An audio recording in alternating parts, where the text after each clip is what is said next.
Hello guys, welcome back to my channel. ಇವತ್ತು Bengaluru city university 2021 question ಪೇಪರ್ನ solve ಮಾಡ್ತಾ ಹೋಗೋಣ. 21 ಕ್ವಶನ್ ಪೇಪರಲ್ಲಿ ಒಂದು ಕೇಸ್ ಸ್ಟಡಿಗೆ 15 ಮಾರ್ಕ್ಸ್ಗೆ ಒಂದು ಪ್ರಾಬ್ಲಮ್ ಕೊಟ್ಟಿದ್ದಾನೆ. ನಾನು ಆಲ್ರೆಡಿ ಪ್ರೀವಿಯಸ್ ವಿಡಿಯೋದಲ್ಲಿ ಫಾರ್ಮ್ಯಾಟ್ನ ಎಕ್ಸ್ಪ್ಲೇನ್ ಮಾಡಿದ್ದೀನಿ, ಮತ್ತೆ ಫಾರ್ಮ್ಯಾಟ್ನ ಎಕ್ಸ್ಪ್ಲೇನ್ ಮಾಡಕ್ ಹೋಗಲ್ಲ because it will takes more time. And first ನಾನು ಪ್ರಾಬ್ಲಮ್ನ ಸ್ಟಾರ್ಟ್ ಮಾಡ್ತಾ ಹೋಗ್ತೀನಿ ಒನ್ ಬೈ ಒನ್. ನಾನು ಆಲ್ರೆಡಿ ಪ್ರೀವಿಯಸ್ ವಿಡಿಯೋದಲ್ಲಿ ಹೇಳಿದಂಗೆ ನಿಮಗೆ ಡೆಬಿಟ್ ಸೈಡ್ ಅಲ್ಲಿ ಯಾವ್ದು ಬರುತ್ತೆ, ಒಂದು ಎಕ್ಸ್ಪೆನ್ಸಸ್ ಆಗಿರ್ಬೇಕು ಇಲ್ಲ ಅಸೆಟ್ಸ್ ಆಗಿರ್ಬೇಕು. ಎಕ್ಸ್ಪೆನ್ಸಸ್ ಆದ್ರೆ P&L ಅಕೌಂಟಿಗೆ ಬರುತ್ತೆ, ಅಸೆಟ್ಸ್ ಆದ್ರೆ ಬ್ಯಾಲೆನ್ಸ್ ಶೀಟ್ ಹೋಗುತ್ತೆ. Same as it is credit side ಅಲ್ಲಿ ಕೊಡೋದು ಒಂದು ಲಯಬಿಲಿಟೀಸ್ ಆಗಿರ್ಬೇಕು ಇಲ್ಲ ಇನ್ಕಮ್ ಆಗಿರ್ಬೇಕು. ಇನ್ಕಮ್ ಆದ್ರೆ P&L ಅಕೌಂಟಿಗೆ ಬರುತ್ತೆ, ಅಸೆಟ್ಸ್ ಆದ್ರೆ ಬ್ಯಾಲೆನ್ಸ್ ಶೀಟ್ ಹೋಗುತ್ತೆ. First one by one start ಮಾಡ್ತಾ ಹೋಗ್ತೀನಿ. ಟ್ರಯಲ್ ಬ್ಯಾಲೆನ್ಸ್ ಅಲ್ಲಿ this is the problem. First one, share capital ಕೊಟ್ಟಿದ್ದಾನೆ ₹10 lakh ಕೊಟ್ಟಿದ್ದಾನೆ. ಶೇರ್ ಕ್ಯಾಪಿಟಲ್ ಎಲ್ಲಿ ರೆಕಾರ್ಡ್ ಮಾಡ್ತೀವಿ? ಶೇರ್ ಹೋಲ್ಡರ್ಸ್ ಫಂಡ್ ಅಲ್ಲಿ ಲಯಬಿಲಿಟಿ ಸೈಡ್ ಅಲ್ಲಿ ಶೇರ್ ಕ್ಯಾಪಿಟಲ್ ಫಂಡ್ ಮಾಡ್ತೀವಿ.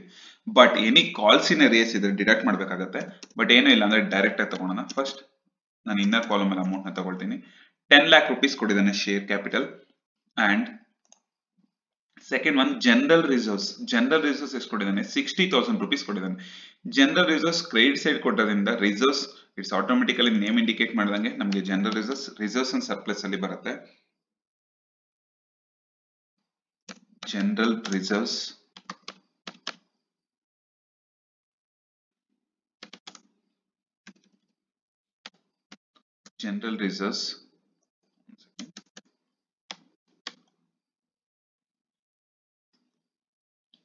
ರಿಸರ್ವ್ಸ್ ಅಮೌಂಟ್ ಬಂದು ನಿಮಗೆ ₹60,000 ಕೊಟ್ಟಿದ್ದಾನೆ. Next one, general reserves run. Next, debenture redeemable reserves ಕೊಟ್ಟಿದ್ದಾನೆ. ನಿಮ್ಗೆ this is also reserves, debenture redeemable reserves ಆಗಿರ್ಬೋದು. ಬಟ್ ಇದು ಕೂಡ ರಿಸರ್ವ್ಸ್ ಅಂಡರ್ಸ್ ಅಲ್ಲೇ ಬರುತ್ತೆ ಬಿಕಾಸ್ ಕ್ರೆಡಿಟ್ ಸೈಡ್ ಅಲ್ಲಿ ಕೊಟ್ಟೋದ್ರಿಂದ. ನಾನು ಫುಲ್ ಬರೆಯಲ್ಲ. ಡಿಬೆಂಚರ್ ರಿಸರ್ವ್ಸ್ ಇಟ್ಸ್ ಇನ್ ₹40,000 ಕೊಟ್ಟಿದ್ದಾನೆ. 40,000. Next one, debenture redeemable reserves ಆಯ್ತು. ನೆಕ್ಸ್ಟ್ 10% ಡಿಬೆಂಚರ್ ಕೊಟ್ಟಿದ್ದಾನೆ. 10% ಡಿಬೆಂಚರ್ ಬಂದು it's a non current liabilities under ಅಲ್ಲಿ ಬರುತ್ತೆ. 10%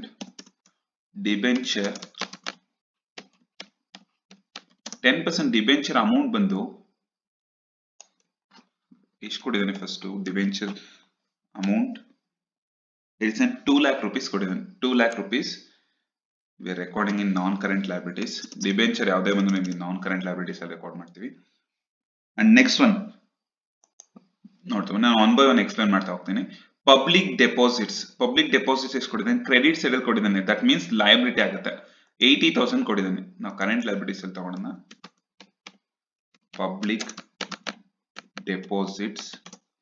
ಪಬ್ಲಿಕ್ ಡೆಪಾಸಿಟ್ಸ್ ಅಮೌಂಟ್ ಬಂದು ₹80,000 ಕೊಟ್ಟಿದ್ದಾನೆ. Next one, debenture interest paid. Credits debit side ಅಲ್ಲಿ ಕೊಟ್ಟಿದ್ದಾನೆ. ಡಿಬೆಂಚರ್ ಇಂಟ್ರೆಸ್ಟ್ ಪೇಯ್ಡ್ ಅಂದ್ರೆ ನಾವು ಇಂಟ್ರೆಸ್ಟ್ ನ ಪೇಡ್ ಮಾಡ್ತಾ ಇರೋದು, ಡಿಬೆಂಚರ್ ಅಲ್ಲ. ಡಿಬೆಂಚರ್ ಇಂಟ್ರೆಸ್ಟ್ ಅಂದ್ರೆ ದಟ್ ಇಸ್ ಅನ್ ಎಕ್ಸ್ಪೆನ್ಸಸ್. ಯಾವ್ದ್ರಲ್ಲಿ ಬರುತ್ತೆ? ಫಿನಾನ್ಸ್ ಕಾಸ್ಟ್ ಅಲ್ಲಿ ಬರುತ್ತೆ. ಎನಿ ಡಿಬೆಂಚರ್ ಎಕ್ಸ್ಪೆನ್ಸಸ್ ನಿಮಗೆ ಫಿನಾನ್ಸ್ ಕಾಸ್ಟ್ ಅಲ್ಲಿ ಬರೋದ್ರಿಂದ ಫಿನಾನ್ಸ್ ಕಾಸ್ಟ್ ಅಲ್ಲಿ ರೆಕಾರ್ಡ್ ಮಾಡ್ತೀವಿ. ಡಿಬೆಂಚರ್ ಇಂಟ್ರೆಸ್ಟ್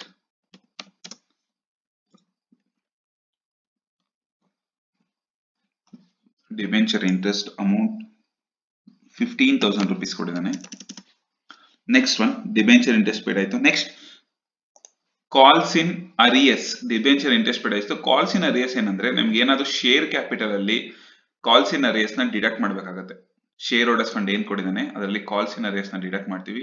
ನಮ್ಗೆ ₹10 lakh ಇತ್ತು, ಮೈನಸ್ ಕಾಲ್ಸ್ ಇನ್ ಅರಿಯಸ್ ಬಂದು ₹50,000 ಕೊಟ್ಟಿದ್ದಾನೆ. ಇದರಲ್ಲಿ ಈ ಅಮೌಂಟ್ ನ ಡಿಡಕ್ಟ್ ಮಾಡ್ಬೇಕಾಗತ್ತೆ. ₹50,000. 10 lakh minus 50,000 ಅಂದ್ರೆ ₹9,50,000 ಆಗುತ್ತೆ. Outer column ₹9,50,000. Next one,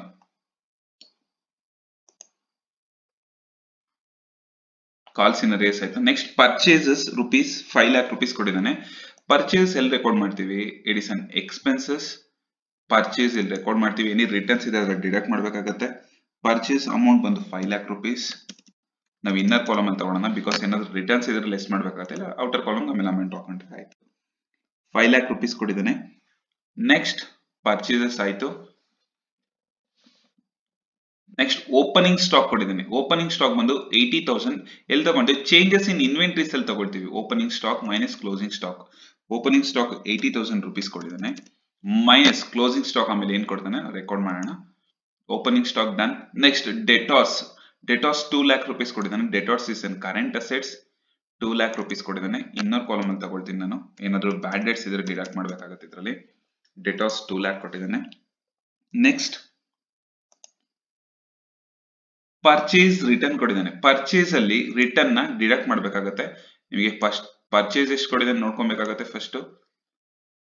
but ನಮ್ಗೆ ಇನ್ನು ಪರ್ಚೇಸ್ 5 lakh rupees ಕೊಟ್ಟಿದ್ದಾನೆ. ಅದನ್ನ ರಿಟರ್ನ್ ಬಂದು ನಿಮ್ಗೆ 20,000 rupees ಕೊಟ್ಟಿದ್ದಾನೆ. ಮೈನಸ್ 20,000 ಆಗುತ್ತೆ. Purchase minus purchase return 4,80,000 is the outer column. ನಿಮ್ಗೆ ಯಾವುದೇ ಆಗಲಿ ಸೇಲ್ಸ್ ಆಗಿರ್ಬೋದು ಪರ್ಚೇಸ್ ಆಗಿರ್ಬೋದು ರಿಟರ್ನ್ ಕೊಟ್ಟರೆ ಡಿಡಕ್ಟ್ ಮಾಡಬೇಕಾಗುತ್ತೆ. ಸೇಲ್ಸ್ ಅಲ್ಲಿ ಸೇಲ್ಸ್ ರಿಟರ್ನ್, ಪರ್ಚೇಸ್ ಅಲ್ಲಿ ಪರ್ಚೇಸ್ ರಿಟರ್ನ್.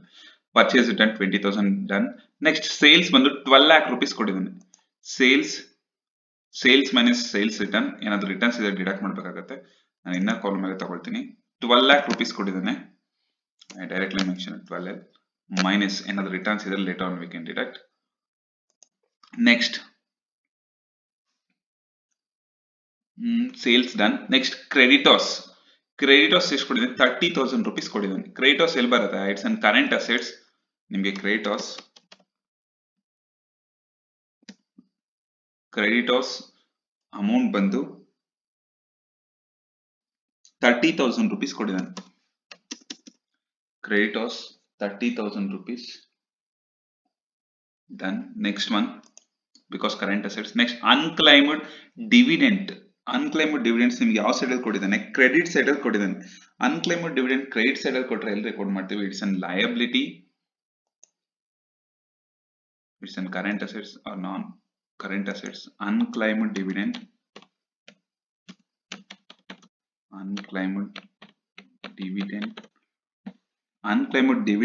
rupees ಬಂದು ನಿಮಗೆ 10,000 rupees ಕೊಟ್ಟಿದ್ದಾನೆ. ನೆಕ್ಸ್ಟ್ ಒನ್ ಬಿಕಾಸ್ ಇದು ಕ್ರೆಡಿಟ್ ಸೈಡ್ ಅಲ್ಲಿ ಕೊಟ್ಟಿರೋದು. Next prepaid insurance 30,000. ತುಂಬಾ ಜನ ಮಿಸ್ಟೇಕ್ಸ್ ಮಾಡೋದೇನಂದ್ರೆ ಪ್ರೀಪೇಡ್ ಇನ್ಶೂರೆನ್ಸ್ ಅಂದಿದ ತಕ್ಷಣ ಡೈರೆಕ್ಟ್ ಆಗಿ P&L ಅಕೌಂಟಿಗೆ ರೆಕಾರ್ಡ್ ಮಾಡ್ಬಿಡ್ತಾರೆ. ಬಟ್ ಪ್ರೀಪೇಡ್ ಇನ್ಶೂರೆನ್ಸ್ ಬಂದು ಇಟ್ಸ್ ಅನ್ ಕರೆಂಟ್ ಅಸೆಟ್ಸ್. ನೀವು ಅಸೆಟ್ಸ್ ಸೈಡ್ ಅಲ್ಲಿ ರೆಕಾರ್ಡ್ ಮಾಡಬೇಕಾಗುತ್ತೆ. ಪ್ರೀಪೇಡ್ ಇನ್ಶೂರೆನ್ಸ್ ಅಂದಿದ ತಕ್ಷಣ ಎಕ್ಸ್ಪೆನ್ಸಸ್ ಅನ್ಕೊಂಬೇಡಿ. ತುಂಬಾ ಜನ ಮಿಸ್ಟೇಕ್ಸ್ ಮಾಡೋದೇ ಇದು. ಪ್ರೀಪೇಡ್ ಇನ್ಶೂರೆನ್ಸ್ ನಿಮ್ಗೆ ಅಮೌಂಟ್ ಬಂದು 30,000 rupees ಕೊಟ್ಟಿದ್ದಾನೆ. ಅಸೆಟ್ಸ್ ಎಲ್ಲ ರೆಕಾರ್ಡ್ ಮಾಡ್ತೀವಿ. Next one prepaid insurance done. Next 10% government loan. ಇದು ಕೂಡ ತುಂಬಾ ಜನ ಮಿಸ್ಟೇಕ್ಸ್ ಮಾಡ್ತೀರಾ. 10% ಗವರ್ಮೆಂಟ್ ಲೋನ್ ನಿಮ್ಗೆ ಕ್ರೆಡಿಟ್ ಸೈಡ್ ಅಲ್ಲಿ ಕೊಟ್ಟಿದ್ರೆ ಅದು ಲಯಬಿಲಿಟಿ ಆಗುತ್ತೆ. ಬಟ್ ಲೋನ್ ಅಂದಿದ ತಕ್ಷಣ ತುಂಬಾ ಜನ ಥಿಂಕ್ ಮಾಡೋದೇನೋ it is an liability but it is an assets. 10% loan ಕೊಟ್ಟದ್ದು ಡೆಬಿಟ್ ಸೈಡ್ ಅಲ್ಲಿ. ಕೇರ್ಫುಲ್ ಆಗಿರಿ. It's an current assets. 10% government loan because loan there is two types. ನಾವು ರಿಸೀವ್ ಮಾಡಬಹುದು ಇಲ್ಲ ಲೋನ್ ನ ಕೊಡಬಹುದು ಕಂಪನಿ. 1 lakh rupees ಅದಕ್ಕೆ ಯಾವ ಸೈಡ್ ಕೊಟ್ಟಿದ್ದಾರೆ ಅನ್ನೋದು that is important. 1 lakh rupees done. Next land and building tangible assets plant and missionary 2,30,000 14 lakh ಮತ್ತೆ 2,30,000 rupees ಕೊಟ್ಟಿದ್ದಾನೆ. Both also tangible assets. One his land and building and next one plant and missionary.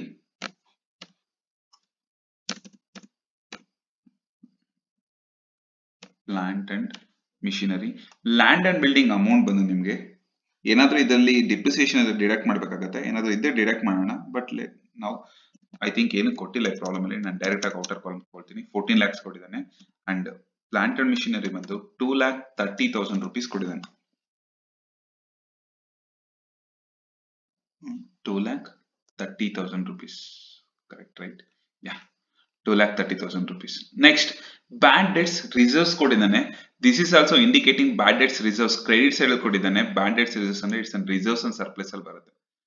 bad debts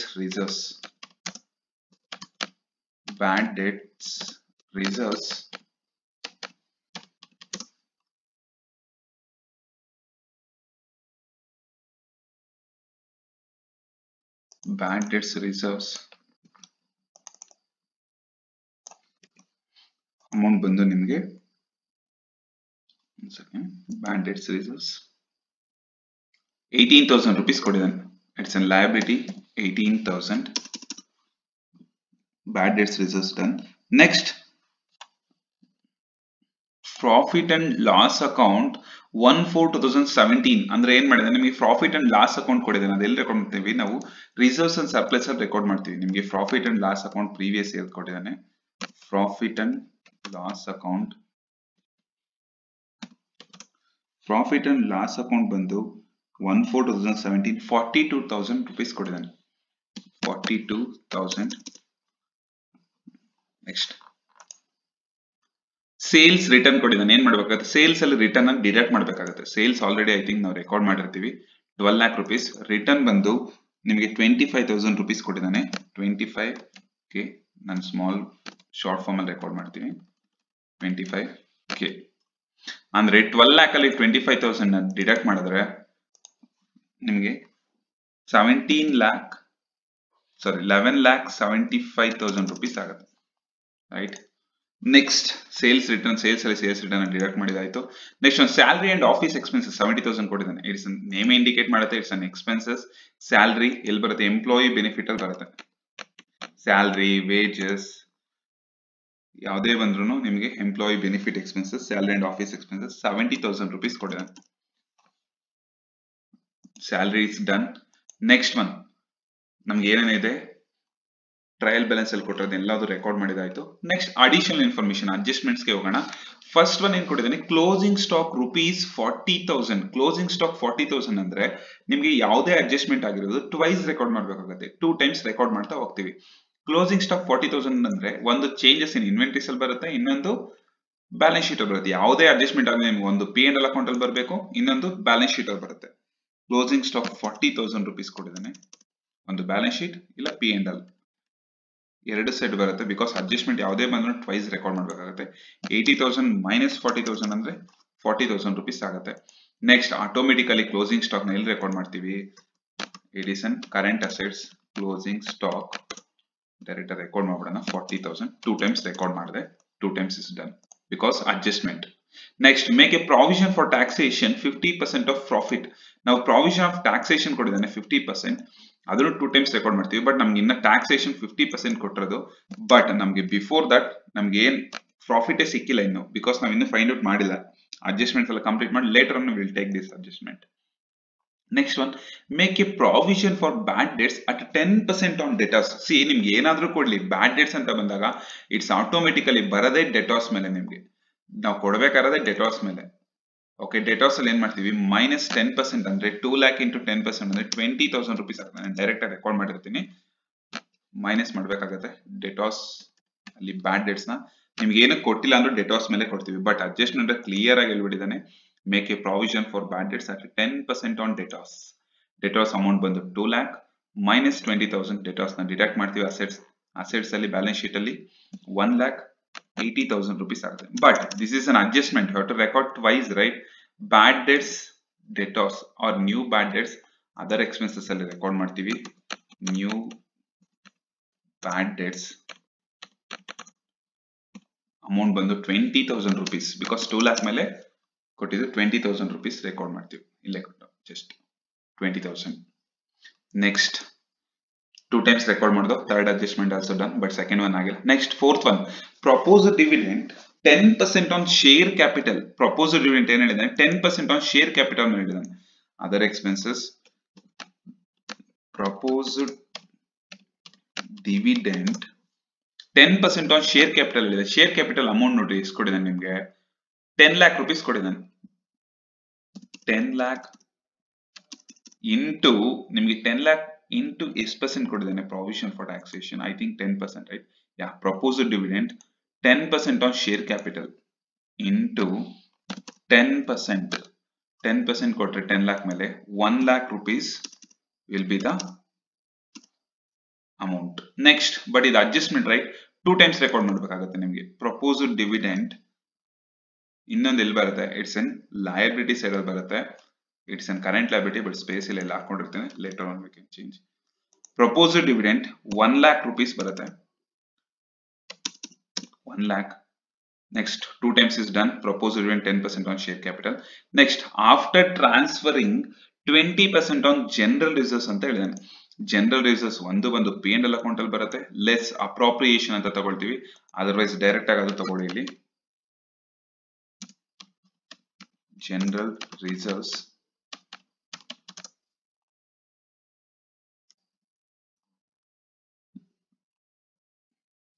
one second,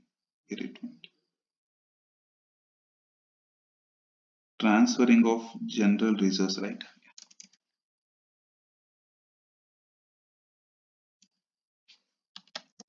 General reserves rupees 20,000 rupees ಕೊಟ್ಟಿದ್ದಾನೆ, but less appropriation ಅಂತ ಎಲ್ಲರೂ ಮಾಡ್ಬೋದು. Direct ಆಗಿ ಇನ್ನೊಂದು general reserves surplus ಅಲ್ಲಿ ತಗೊಳ್ಳೋಣ. Reserves surplus ಅಲ್ಲಿ general reserves 20,000 rupees. Next adjustment 2 times record ಮಾಡಿದೆ. Next one, all the adjustment are done, but second adjustment ಇನ್ನೂ ಆಗಿಲ್ಲ. First find out the P and L account.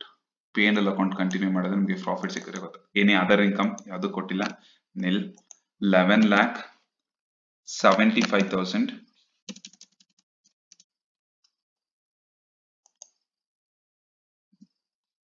11,75,000 will be the total revenue. Next 4,80,000, 15,000, 40,000, 70,000, 20, 1 lakh, 1,20,000. total ಮಾಡಿದ್ರೆ ನಿಮಗೆ 7,45,000 will be the total expenses. ಅದರಲ್ಲಿ PBT, profit before tax ಬೇಕಂದ್ರೆ revenue minus 11,75,000 minus expenses 7,45,000 ಮಾಡಿದ್ರೆ ನಿಮಗೆ 4,30,000 rupees ಬರುತ್ತೆ. Now you can give 50% of deductions, less tax ಕೊಡಬಹುದು. 50% ಅಂದ್ರೆ 2,15,000 rupees ಆಗುತ್ತೆ. 4,30,000 ಅಂದ್ರೆ same as it is, because 50% ಆಗಿರೋದ್ರಿಂದ ಇಲ್ಲೂ ಕೂಡ 2,15,000 ಬರುತ್ತೆ. Now it is done, but ನಿಮ್ಗೆ ಏನ್ ಕೊಟ್ಟಿರೋದು 50% provision for taxation ಇಲ್ಲಿ ಕೊಟ್ಟಿದ್ದಾನೆ. Profit second adjustment, but 2 times record ಮಾಡ್ಬೇಕು, ರೈಟ್? ಈ 2,15,000 ನ ಟ್ಯಾಕ್ಸ್ ನ ಪ್ರಾವಿಷನ್ ಫಾರ್ ಟ್ಯಾಕ್ಸ್ ನ ಎಲ್ಲಿ ರೆಕಾರ್ಡ್ ಮಾಡ್ತೀವಿ ನಾವು? ಶೇರ್ ಕ್ಯಾಪಿಟಲ್ ಅಲ್ಲಿ ರೆಕಾರ್ಡ್ ಮಾಡ್ತೀವಿ. ಅಂದ್ರೆ ಲಯಬಿಲಿಟಿ ಸೈಡ್ ಅಲ್ಲಿ ರಿಸರ್ವ್ಸ್ ಅಂಡ್ ಸರ್ಪ್ಲಸ್ ಅಲ್ಲಿ ರೆಕಾರ್ಡ್ ಮಾಡ್ಬೇಕಾಗತ್ತೆ.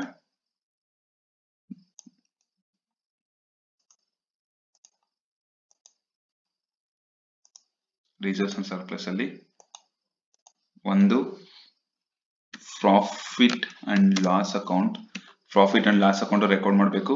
2 lakh ನಮ್ಗೆ ಏನ್ ಪ್ರಾಫಿಟ್ ಬಂದಿರುತ್ತೆ, ಪ್ರಾಫಿಟ್ ಆಫ್ಟರ್ ಟ್ಯಾಕ್ಸ್, ಅದನ್ನ ಇಲ್ಲಿ ರೆಕಾರ್ಡ್ ಮಾಡ್ತೀವಿ 2,15,000. ಅಂಡ್ ನೆಕ್ಸ್ಟ್ ಒನ್ ಇನ್ನೊಂದು ಟ್ಯಾಕ್ಸ್ ಬಂದು 2,15,000, ಬಿಕಾಸ್ 50% ಆಗಿರೋದ್ರಿಂದ both are same. 2,15,000 both 2 times record ಮಾಡಿದೆ ನಾನು. ಏನಿದೆ ಟ್ಯಾಕ್ಸ್ ಒಂದು ಇಲ್ಲಿ 2,15,000 ತಗೊಂಡಿದ್ದೀನಿ, ಅಂಡ್ ಅನದರ್ ಒನ್ ಟ್ಯಾಕ್ಸ್ ನ ಇಲ್ಲಿ ರೆಕಾರ್ಡ್ ಮಾಡಿದ್ದೀನಿ ಲಯಬಿಲಿಟಿ ಸೈಡ್ ಅಲ್ಲಿ. 2 times is done. Next one less tax ಆಯ್ತು. Next PAT, profit after tax also I recorded, ಇಲ್ಲಿ ರೆಕಾರ್ಡ್ ಮಾಡಿದ್ದೀನಿ. Profit and loss account 2,15,000. I think all the adjustments is over. ನಾವು total ನಿಮಗೆ tally ಆಗ್ಬೇಕಾಗತ್ತೆ. Total 9,50,000, 60,000, 40,000, 18,000, 42, 2,15,000, 2,15,000, 20, 2 lakh, 1,80,000, 30,000 plus 10,000. ನಮ್ಗೆ ಇಷ್ಟು total ಮಾಡಿದ್ರೆ 19,80,000 rupees ಬರುತ್ತೆ. ಸೇಮ್ ಅಸೆಟ್ ಸೈಡ್ ಕೂಡ ಅಷ್ಟೇ ಬರ್ಬೇಕಾಗತ್ತೆ. 14 lakh, 2 lakh, 30, 1 lakh 80, 30, 1 lakh 40,000. Total ಮಾಡಿದ್ರೆ 19,80,000 rupees. 19,80,000 rupees ಬರುತ್ತೆ. That's I think both are tallied. ನಿಮ್ಗೆ ಏನಾದ್ರು ಡೌಟ್ಸ್ ಇದ್ರೆ ಕಮೆಂಟ್ ಮಾಡಿ, I will clarify your doubts. But next ಇನ್ನು ವಿಡಿಯೋಸ್ ನ ಅಪ್ಡೇಟ್ ಮಾಡ್ತಾ ಹೋಗ್ತೀನಿ, ಕ್ವಶನ್ ಪೇಪರ್ ಪ್ರಾಬ್ಲಮ್ಸ್ ನ. Okay, thank you all of you. Have a nice day.